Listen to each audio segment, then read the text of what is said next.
ওমা ফাগুনে তোর আমের বনে ঘ্রাণে পাগল করে। জাতীয় সঙ্গীতে শির কিটা এটা নাইলে না বললাম, মোল্লারা নয় ভালো না, জাতীয় সঙ্গীতে এখন শির খির করে ও বাদ দেন। কিন্তু ফাগুন মাসে আমের ঘেরা নাইলো কোথাও বাংলাদেশে। পৌষ মাঘে তো কঠিন শীত, শীতে গাছের পাতা জর্গে টর্গে গাছের পাতা পোতা শেষ।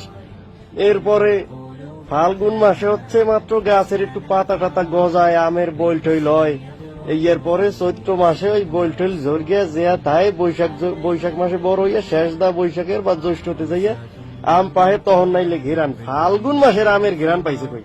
আরে কি জাতীয় সঙ্গীত! জাতীয় সঙ্গীতের এত বড় একটা ভুল এই জাতির লোকেরা এখন পর্যন্ত ধরল না। তো বুদ্ধিমান থাকতে এই জাতীয় সঙ্গীত চলবে না, আবাদ এই জাতীয় সঙ্গীত নিষিদ্ধ করতে হবে, বাংলাদেশের সাথে যায় না।